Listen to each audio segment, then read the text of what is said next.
operation. John? Well, they're calling it Operation Surrender. Now, mind you, no one surrendered, but they did target the gang Sur 13, and they say they took off some of the most vicious members of that gang. They took them off the street. According to the sheriff's office, these faces belong to some of the worst gang members in eastern Hillsborough County. Arrested yesterday in the area around Plant City, Seffner, and Dover. 7 of them, all from the Sur 13 gang. We looked at the actual gang itself, which is comprised of over 300 members, and we wanted to target the ones committing the most violent crimes, to include carjackings, drive-by shootings, armed robberies. The sheriff's office will admit 7 may not seem like much, but this is big. These 7, they say, are some of the worst of the worst, gang members that other gang members look up to. So they are sending the message to the others, no one is untouchable. And they want the community to know the streets are safer with these 7 off them. When these guys are committing their crimes, not only is it against one another, but we don't want the innocent bystanders injured or killed in these situations. It's really the community members that we want to make sure they're living in an area that's safe and they feel comfortable in their neighborhoods and they're not threatened by these thugs who are out running the streets creating havoc.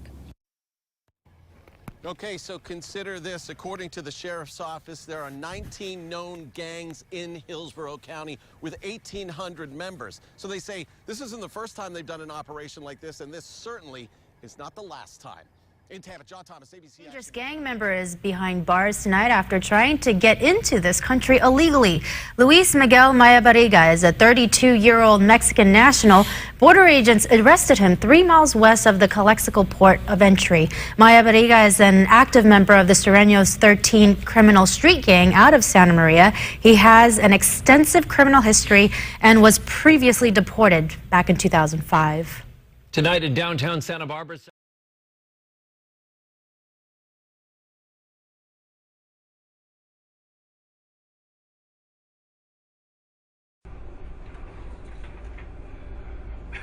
Hart's been on Terry Springer with the 30 time. We're gonna start off, we'll check 3 addresses, hopefully we'll get lucky.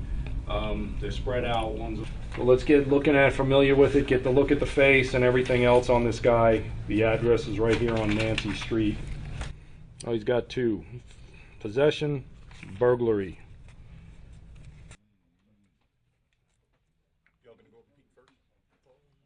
Hi.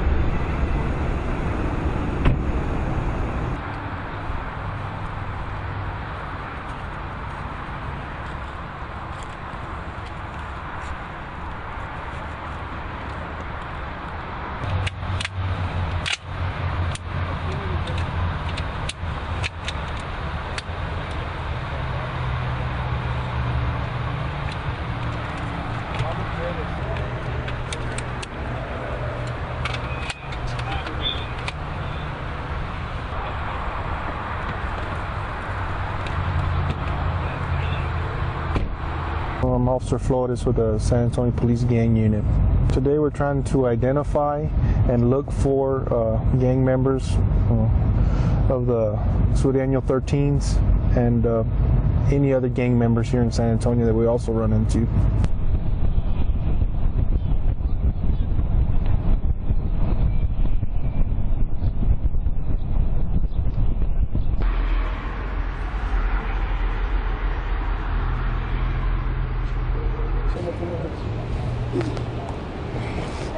What's your address? Huh?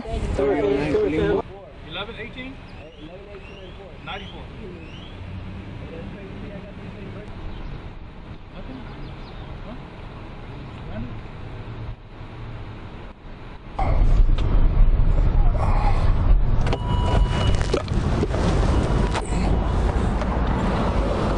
Later, you can put your hands on her. No, There'll be no problem later. Oh, no.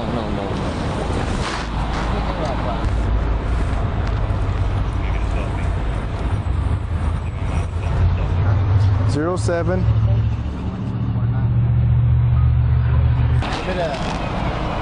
See, is anybody close by? Transport? You can put him in.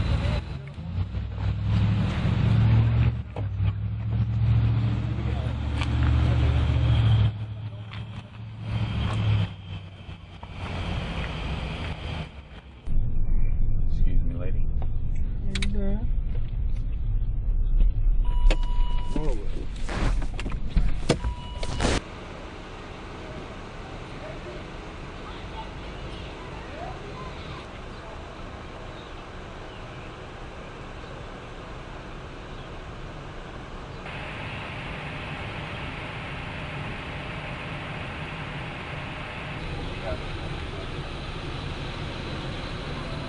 Mom didn't know it was in the house, so we're gonna just take it off her hands, put it in the prep room floor.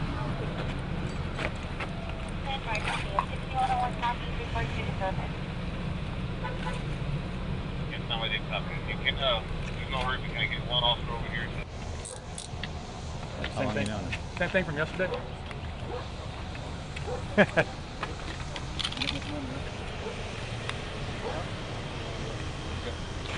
Huh? Where are you guys coming from? Where's he live at? What's your buddy's name again? It's either getting rid of the dope.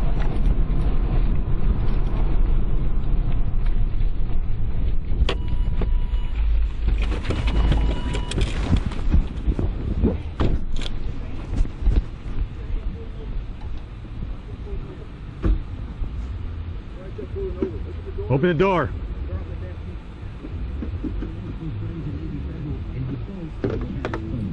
It's one more way you focus on you and those who matter. You probably have the number memorized. Yeah, I know that, and actually I still haven't. What gang?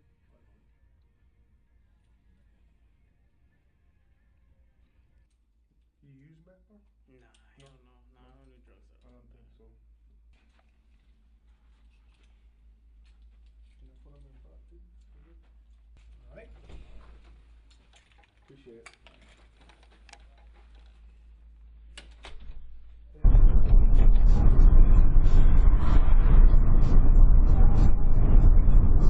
In prison? As what? Associate? Orale. What part? You smuggling aliens? One. This one? What's that, Mexico? Chica. Chica? Okay. I'm saying what the warrant says. You got October 31st. Okay. Los Condites? What's that, 20? Now, B-U-D-O. Okay.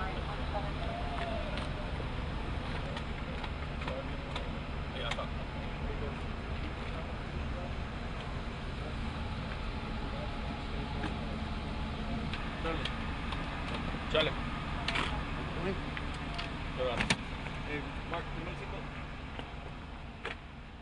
What's going on, you guys? Welcome back. Another episode of Greenlit Gang TV. Trying to bring you guys more videos more often. Today we're going to be going on the other side. We covered NF, Norteños, a couple days ago. Today we're going to be covering the Sureños, delve into a little bit of the Mexican Mafia, and then we're going to be covering one of the big cases that was brought against the Sureno gang, and talk about some of the differences between the Sureños and Norteños. Again, love the comments. Got some good feedback on the last video I just did with the NF. So please enlighten me. If I miss something, if I misunderstand something, I love the feedback, guys. Don't forget, like, subscribe. It means everything. I put a lot of effort into these. Really does mean everything when you like and subscribe to the videos. So anyway, Sureños, Mexican-American street gang. Mexican-American street gangs had been originated and had been around since the early 1900s. They were created because the Mexican-Americans were experiencing racial prejudice, put in economic disadvantaged situations, and just kind of like other races that gangs were created, right? Because they were disadvantaged. They were treated a certain way. So strength in numbers, grouped together. And from that comes that criminal element, right? That underbelly that exists in everything. There's an underbelly in everything, and that's where these gangs come from. The Mexican Mafia had been created in 1957 by their founder, Luis Huero Buff Flores, and other East LA gang members at the Dual Correctional Institution in California, and basically became California's first widely recognized prison gang. All right, so important to remember, La M was attempting to unify all Hispanic prisoners, but the Southern Mexicans were mistreating the Northerners. They treated them with contempt, disrespect, and the Northerners are rural farmers, and they just look at life differently. The Northerners considered the Southerners to be over-Americanized and kind of whitewashed in a way. Kind of is a good way to put it, I feel like. So again, we talked about this in the last video. Same race, but coming from very different places. The Northerners then formed their own gang, the NF, to protect themselves and establish their own thing. To separate themselves from the Northerners, the Mexican Mafia began to refer to the gang members who worked for them as Sureños, or Southerners, with representing with the number 13. The 13th letter in the alphabet is M, which represents La M. And the Northerners, of course, 14 refers to the 14th letter in the alphabet. N, Norteno. When a Sureño is asked, and this is what I read, and again, I feel like I'll get some feedback in this, but it says when a Sureño is asked what a Sureño means, the technical answer is a foot soldier for the Mexican Mafia. I'm not saying that's not right, but I feel like there's a broader answer to that. I feel like there's more of a specific answer, and people might, take offense to just saying that's all we are, because they definitely seem like a lot more than that. We're kind of get into that here in just a minute. So the way things are divided, basically all Hispanic inmates are either Sureños or Norteños, all right? And this is in California and a lot of other prison systems as well, but especially we're kind of focusing mainly on California. An example of an independent gang are the Fresno Bulldogs. They have strength in numbers and have been able, through, I'm sure, violence and brute force, to establish themselves as an independently recognized prison gangs. There's some other East LA Malavia gangs, but for the most part, you're North Sider or you're South Sider. Now, like we talked about with the Norteños, the Sureños, Norteños, what they lack in numbers, right? They make up in, a militaristic style, very regimented, very, very vicious. And both sides are vicious. Don't get me wrong. The Sureños are tough individuals as well, put in work as well, but their numbers are a lot bigger. So they are very large in numbers and are estimated to be in 35 plus states, have members in Mexico, are aligned with big drug trafficking organizations such as the Gulf Cartel. They also align themselves with white prison gangs, all right? Nazi lowriders, the Aryan Brotherhood. So just to kind of give you a little info on that, right? And it's also said that they had members in the U.S. military. The state dividing line for the Norteños and Sureños is in Bakersfield and Delano, California. Obviously, they make up large numbers in Southern California, but they have members up north, places like Modesto, Santa Rosa. And the word Sureño, right, Sur, S-U-R, stands for Southern United Raza. They have numbers such as the X with the 3, basically the, the Roman numerals, X with 3 1s after it, X with the number 3, 1, 3, Sur 13, and there's some other examples. Now, just like other gang names and if you want to be a part of something, you have to earn it. You can't just claim it. The word Sureño or Sureña, female, must be earned, such as other gang memberships. It's not just given out. And yes, females can be Sureña members.